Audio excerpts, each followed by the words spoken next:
ang GMA Regional TV, One Mindanao. Aniya na ang mga dagkong balita karong adlaw sa One Mindanao. Tindahan sa mga beauty product gituli sa nag-inusarang armadong lalaki. Sospek sa pool sa CCTV. Bisa na sa isyu nga nagagamit matud pa og illegal nga droga si Pangulong Bongbong Marcos, base sa gibutyag sa igsuong si Senadora Amy Marcos, dili daw gihapon opsyon niini ang pagkanaog sa pwesto sumala sa Malacañang. Kontraktor sa Cagayan de Oro City Mega Health Center, gipanghimakak nga ilang giabandona ang proyekto. Giundang daw nila ang trabaho tungod wala gibayran sa LGU. Public cemetery sa usa ka barangay sa General Santos City, dili una mudawat og lubong sa minatay. Duna pa kahaylaing sementeryo nga kapadulngan. Tradisyonal nga pagpanahop og humay, lakip pagpamana og hayop, gibida sa duha ka tribo atol sa pagsaulog sa Tribal Day sa Malungon, Sarangani. Kini ang GMA Regional TV, One Mindanao. Mayong hapon, Mindanao. Ako si Sara Hilomen Velasco. Usa ka beauty product shop sa Cagayan de Oro City ang walay kahadlok nga gisulod o gitulis sa usa ka armadong lalaki. Hinuon na ilhan na ang nakasibat nga sospek pinaagi sa CCTV sa maong tindahan. Ang detalye sa report ni James Paulo Yap.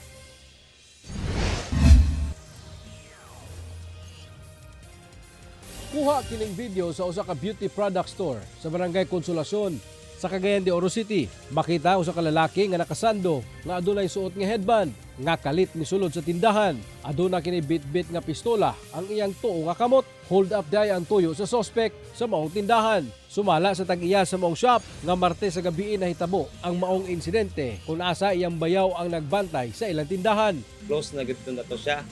Pero naman gud mi giapas ng order. So katong nga tabo is nag-overtime sa lato. Nya hawa naman kay dalan kay ngit-ngit ulay kayo. So naka-take siya advantage sa ang gawatan niya or whatever nga yan diri. Hilabihan gyud ang tromang gibati sa iyang bayaw. Apan maayo na lang kay duha ka cellphone lang ang nadala sa tulisan tungod walay cash atong tungura kay online transaction ang ilang mga customer. Sumala sa Cagayan de Oro City Police nga nagpahigayon na silang hot pursuit operation sa mga suspect ug nailhan na daw kini sa kapulisan. Na may description o profile aning suspetsado. Apan wala siya nadakop through a hot pursuit, mauna nga gitahasan na lang ang complainant nga mobisita sa atong opisina.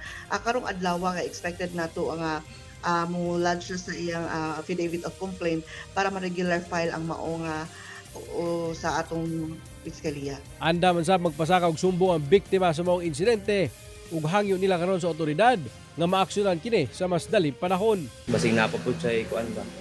O lain may victim. So nagya pang failure ato kay siyempre mingaw na mo gud ni kuan. O kanina.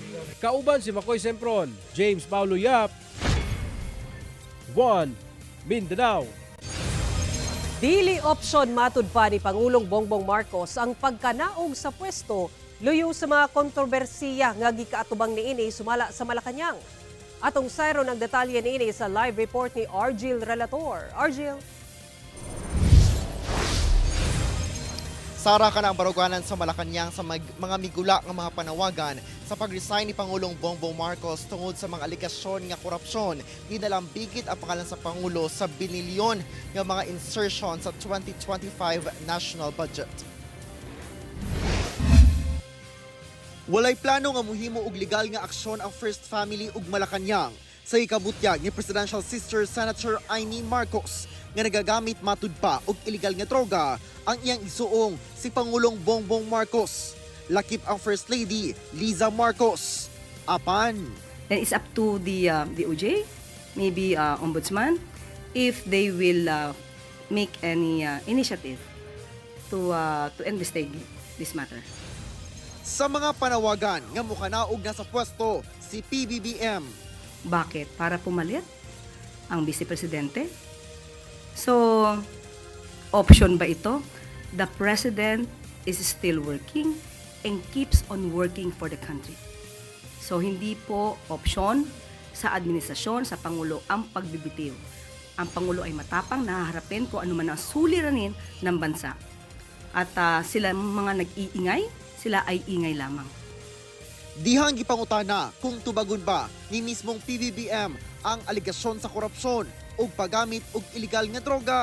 Sino po ba ang nabibigay ng aligasyon tungkol sa korupsyon?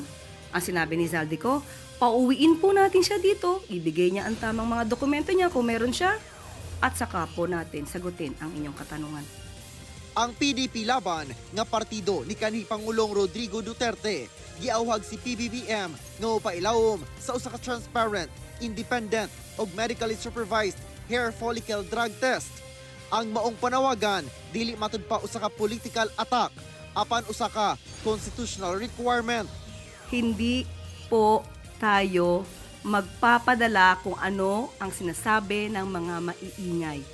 Matagal na po itong naresolba. Ang Pangulo po ay malinis. Ang partidong Lakas CMD nipahayag sa ilang tibuok nga suporta kang PBBM ug sa iyang administrasyon. Nanawagan sab ang partido sa tanan nga tugutan ang democratic institutions nga tumanon ang ilang trabaho nga walay pressure ug kasaba sa politika. Sara, sa pag-awhag sa Malacañang nga muuli sa Pilipinas si Zaldico aron nga muhatag siyang sinumpaang salaysay ug galing makadesisyon kini nga muuli no si Zaldico mismo ang Office of the Ombudsman muhatag matud pa og proteksyon ngadto kaniya. Sara. Okay, daghang salamat, Argil Relator. Atong sayro ng dugang pang mga balita sa Mindanao. Makabanato si Efren Mamak live sa General Santos City. Efren. Salamat, Sarah. Kontraktor sa Mega Health Center nga Nurben Engineering and Building Construction. Gipanghimakak nga ilang giabandona ang maong proyekto. Sukwahi sa gingon sa Cagayan de Oro City LGU. Ang detalye sa report ni James Paulo Yap.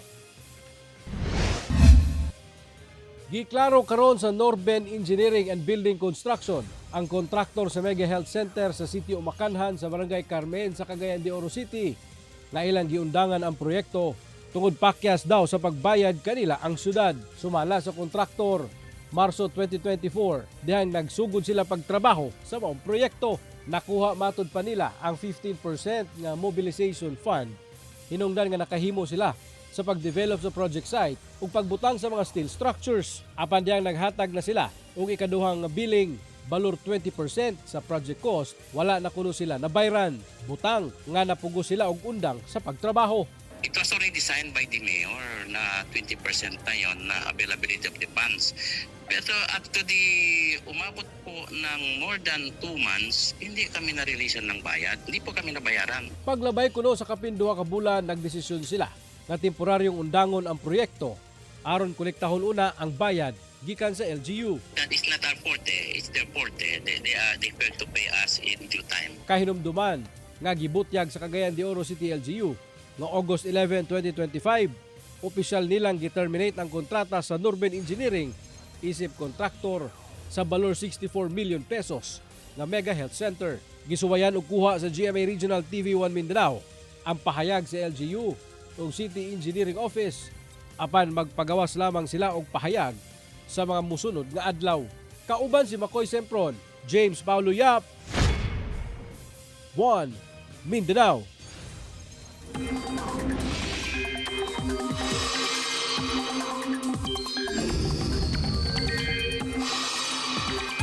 Wala gihapoy pagdaot sa panahon sa nasod apan padayong magpaulan ang managlahing weather systems. Lakip dinhi ang Intertropical Convergence Zone o ITCZ, Amihan, Easterlies ug Shear Line. Apektado sa Amihan ug Shear Line ang Luzon, samtang Easterlies ug ITCZ ang magpaulan sa Mindanao. Base sa datos sa Metro Weather, dunay tsansa sa ulan sa Zamboanga Peninsula, Northern Mindanao, Barm, Soxargen ug Davao Region. Samtang sa latest outlook sa Pag-asa, dunay usa ka pagdaot sa panahon nga posibleng mamugna sa mga musunod nga adlaw ug dunay tsansa nga mahimong bagyo. Hinuon, pwede pa kining mausab. Busa pa dayong mututok sa weather updates. Temporaryong giundang ang pagdawat og lubong gikan sa laing mga barangay Ang usa ka pampublikong sementeryo sa General Santos City human masuta ang pipila ka mga problema niini. Barangay LGU nangayo og pagsabot sa laing mga barangay sa syudad. Ani ang atong balitang barangay. Nagdigkit nga mga pansyon, mga atop sa mga payag sa ubang pansyon nga kahugnoon, ang uban nangalungkab gumikan sa mga dagkong ugat sa kahoy. Pipila lang kini sa maobserbahan sa kapin 11 ka hektarya nga public cemetery sa barangay Conel sa General Santos City. Gumikan niini, nagdesisyon ang barangay council nga temporaryong ipaundang ang pagdawat og lubong gawas lang sa mismong barangay ug ang kasigbit nga barangay Olimpog sugod November 16, 2025. Kini aron mapailawom sa rehabilitasyon ang maong sementeryo. Kita na mo sa council nga ang barangay cemetery karon daghan kayo og renovate. Isa dito kato mga kahoy nga pati nang dagkua it pa mi sa sindro kung paano na siya. Sumala sa barangay, usa sa mga rason kay halos puno na ang sementeryo.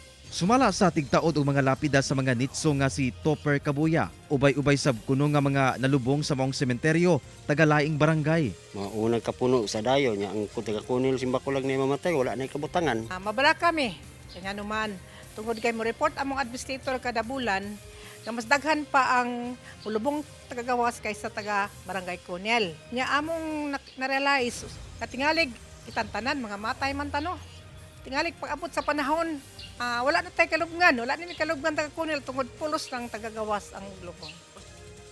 Matud sa barangay LGU nga usa sa kuno sa mga hinungdan nganong angay ipasara sa publiko ang maong sementeryo kini aron ma-account kung pila nagyud ang mga nalubong dinhi, mapabata man o dagko. Gumikan niini, nangayo og pagsabot ang maong barangay ngadto sa mga buot magpalubong nga gikan sa laing barangay sa syudad. Naot pa unta sa inyong pagsabot, simpre ang nagkadako ng mong barangay nagkalambo usab, nagkadaghan ang katawhan, simpre daghan pud mga matay. Naot pa unta, may kamuta o mangitag pamaagi o mangitag luna para sa inyong katawhan. Kauban si Gary Balantay ug Bong Vicencio, Efren Mamak. 1 Mindanao. TV ang GMA Regional TV. 1 Mindanao. Wabot sa 20 pesos kada kilo ang pagsaka sa presyo sa karneng manok sa Bangkerohan Public Market sa Davao City karong nagkaduol ang Kapaskuhan. Sa pagpanubay sa GMA Super Radio Davao sa mong merkado publiko, lakip ni Usbaw ang quarter leg nga parte sa manok sa 160 pesos per kilo gikan sa 138 pesos ang kilo. Breast sa 171 pesos per kilo gikan sa 149 pesos. Wings sa 173 pesos ang kilo gikan sa 147 pesos. Thigh sa 149 pesos matag kilo gikan sa 147 pesos. Drumstick sa 176 pesos ang kilo gikan sa 152 pesos.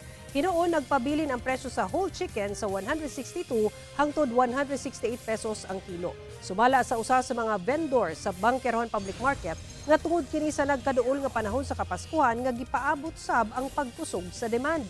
Sa pikasbahin, walay namatikdang paglihok sa presyo sa karneng baboy sa merkado nga nagadula sa 320 hangtod 380 pesos ang kilo. Kapin 34 million pesos nga kantidad sa illegal nga droga lakip expired nga tambal sa Region 12. Gipang sunog sa PDEA 12 sa General Santos City. Gipailawom sa thermal destruction kini mga illegal nga droga, lakip expired medicine atol sa gipaygayong destruction of drugs and paraphernalia activity sa PDEA 12 nga gipaygayon sa usa ka pribadong cemetery sa Barangay Mabuhay, General Santos City adlang Lunes. Ang maong mga gipangsunog, kapin 4.9 ka kilo niini ang shabu nga mo kantidad sa kapin 33.5 million pesos. Anasab sa kapin 5.7 ka kilo ang marijuana nga mo kantidad sa halos 700,000 pesos. Lakip sab sa gipangsunog ang pipila sab ka expired regulated medicines nga mo balor sa halos 436,000 pesos. Una kini gipangsunog usa ka random drug testing ang gipaygayon sa PDEA chemist aron ma-double check ang maong mga items. Matud sa PDEA 12, nagikan ang maong items sa mga operasyon sa buwatan lakip sa PNP 12 nga dunay court order sulod sa pipila ka tuig hangtod sa kasamtangan. Hugot ang pagpasidaan sa Davao City Vices Regulation Unit sa katawhan nga hugtanong ginadili ang pagkonsumo og ilim nung makahubog sa mga pampublikong lugar sa syudad. Ilabi na karong paduol na ang Kapaskuhan. Sumala ni JCJ Francia, ang hepe sa Vices Regulation Unit, sa nakuhang impormasyon sa GMA Superradyo Davao, ilawom sa Sobriety Ordinance sa syudad. Ginadili ang pag-inom sa mga pampublikong lugar, sama sa mga kalsada, ali sa barangay, gawa sa mga sari-sari stores o guban pa sa bisan unsang oras. Samtang ubos sa liquor ban ordinance sa syudad, ginadili ang pagbaligya ug pagkonsumo og alkohol sa mga pampublikong establisimento gikan alauna sa kadlawon hangtod alas 8 sa buntag. Gawa sa mga ordinansa, ginadili isab ang paggamit og sigarilyo bisan asa. Gawas lang sa mga gitaganang smoking areas. Bawal sab ang paghukas og sinina gawa sa panimalay. Pag-angkon ni Francia, gilauman ang mga ilusad nga street party sa syudad. Busa hugot ang ilang pagpasidaan ug pag-edukar sa mga Davaoenyo alang sa hapsay nga pagsaulog sa Kapaskuhan. Anasa na pulo ka magbanay ug 5 ka individual nga nagtinir lang sa mga kadalanan sa Davao City ang gipailawom sa profiling sa mga otoridad. Sa hiniusang puwersa sa mga personahe sa DSWD Region 11 ug Davao City Social Welfare and Development Office, ilang giadtuan ang mga pamilya ug individual nga nagtinir kilid sa dalan o sa gawa sa mga establisimento sa Agdaw ug Buhangin area sa syudad Miyerkules sa gabi. Nagpahigayon sila og interviews ug profiling aron awhagon sila nga mopailawom sa saktong reintegration. Tumong niini nga mabalik ang mga naglatagaw lang sa kadalanan sa ilang tagsa-tagsa ka lugar ug matagan og saktong serbisyo ug tabang sa gobyerno. Subay kini sa pag-abot program sa DSWD sa pakig-alayon sa LGU nga nagtinguha nga maabot ang mga anaa sa vulnerable sector nga mga bata, individual ug families in street situations aron malayo sila sa mga disgrasya sa kadalanan ug mahatagan og intervention aron mabuhi nga produktibo.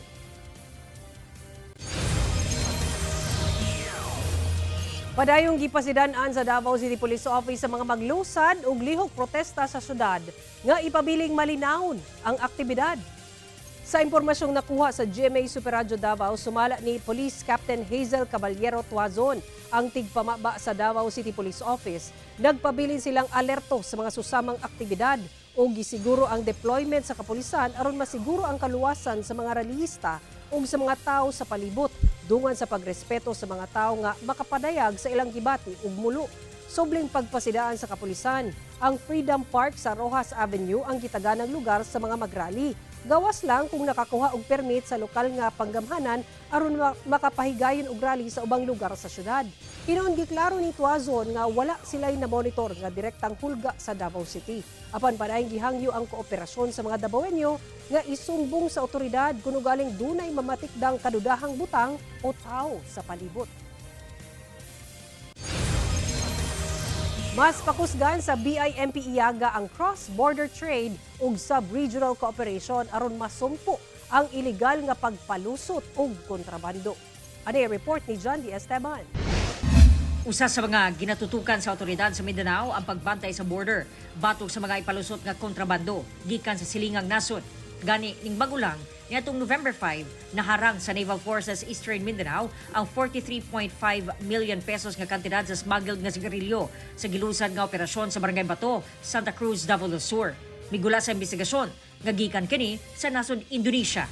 Gawas sa hugot nga seguridad, ginatuki na sab kini sa BIMP Iaga o Brunei Darussalam, Indonesia, Malaysia, Philippines, East ASEAN Growth Area. Mas pakusgan matud pa ang cross-border trade ug sub-regional cooperation pinaagi sa pag-harmonize sa mga pulisiya sa Customs, Immigration, Quarantine o Security o CIQS sa mga member countries niini aron malikayan ang pagpanusod og mga kontrabando.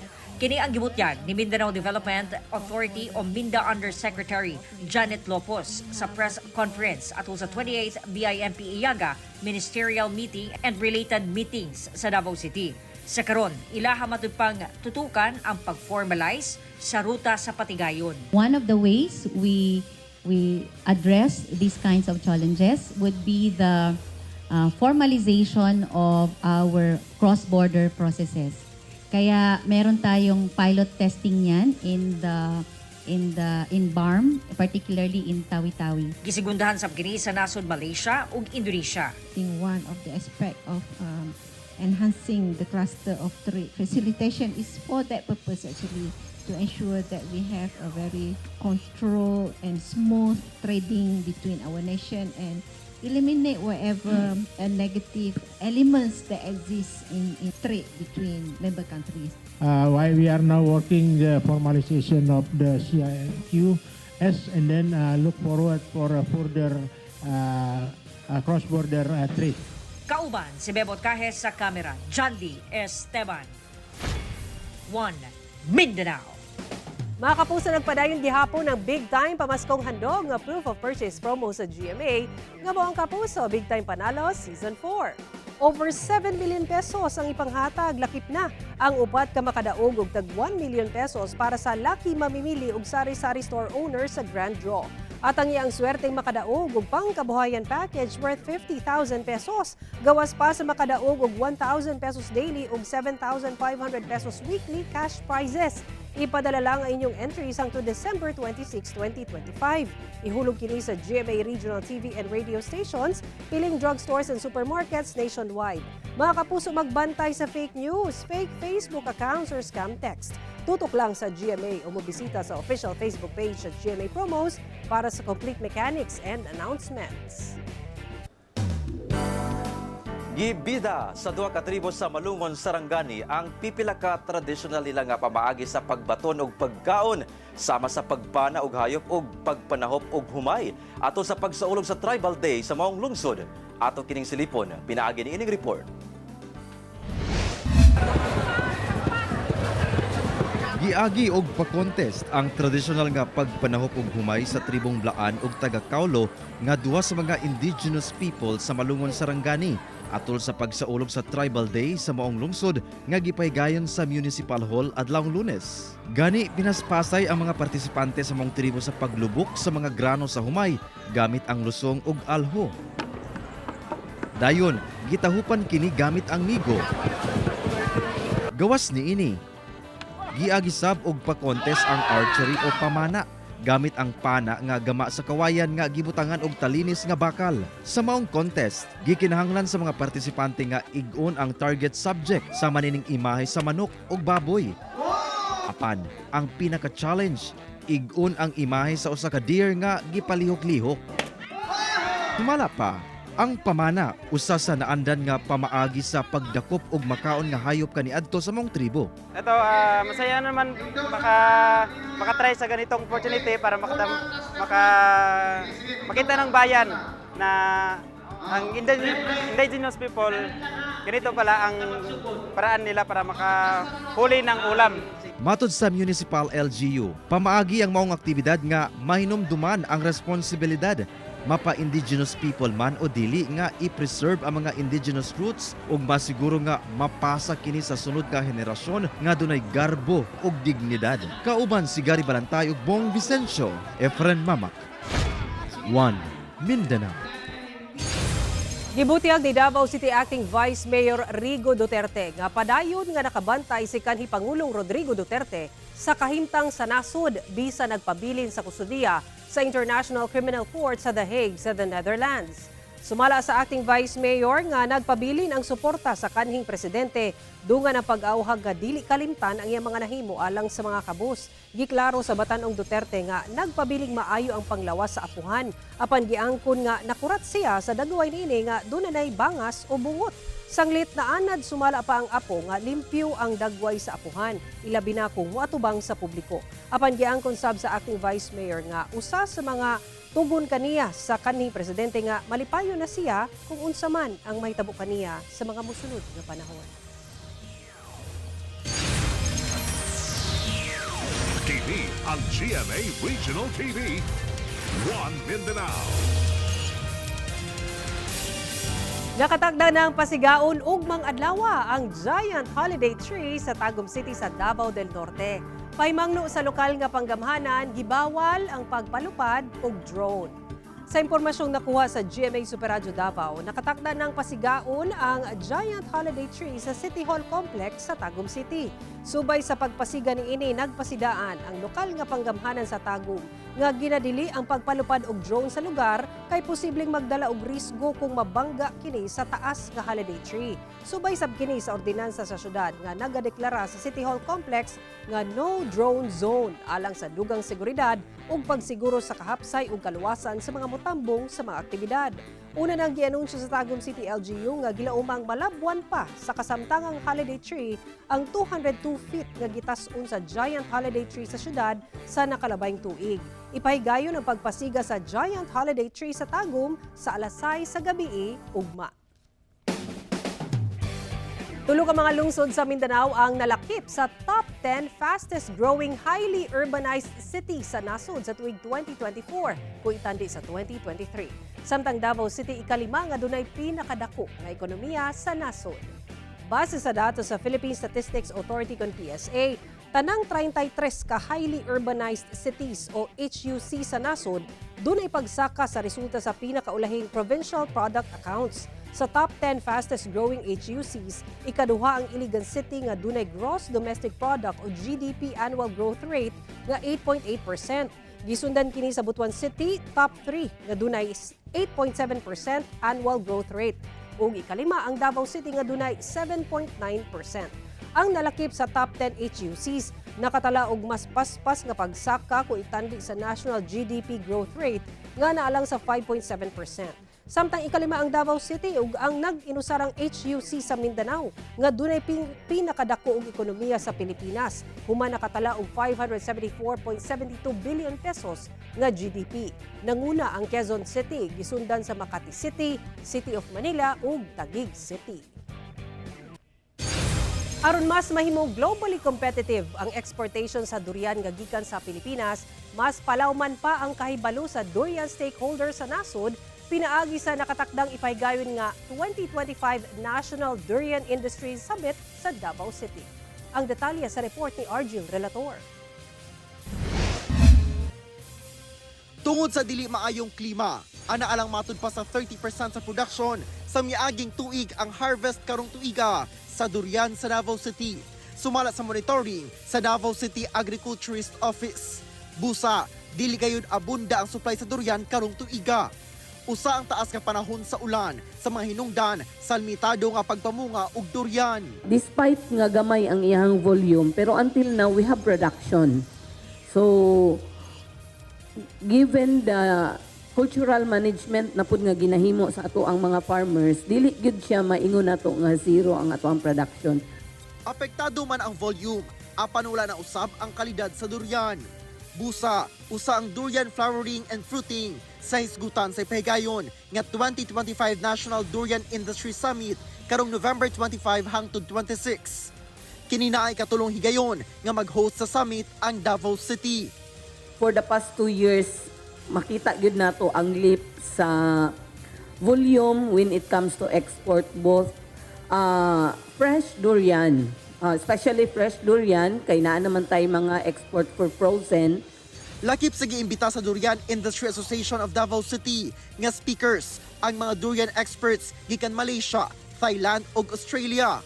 Daghan pa ta og tun-an because Thailand is into 40 years na into export, samantalang kita nagsugod pa lang, and we are competing for the world market. Lakip sa hisgutan ang soil health, pests and diseases, post-harvest practices ug harvesting protocol. Ana sa 350 ka stakeholders gikan sa nagkadaiyang value chain sa durian ang gilaumang mutambong sa maong summit. Kauban si Melchor Awing sa kamera. Ako si Argil Relator. 1 Mindanao. Mga kapuso, 35 kaadlaw na lang, Pasko na. Ug mo kato ang mga ulahing balita sa Mindanao karong adlaw. Mamahimo ninyo kini makita pag-usap pinaagi sa pagbisita sa official website sa GMA Regional TV o bisitaha ang among official YouTube channel o i-click ang subscribe button para sa pinakaulahing balita. Daghang salamat sa atong mga kapuso sa Mindanao nga nagalantaw kanamo og sa atong mga kapuso abroad. Padayon lang sa pagtutok sa mga lokal nga balita matag adlaw tungod sa GMA Regional TV, Local News Matters. Kami ang GMA Regional TV 1 Mindanao, tibok pwersa para sa mas dakong misyon ug mas halapad nga pagserbisyo sa nasod.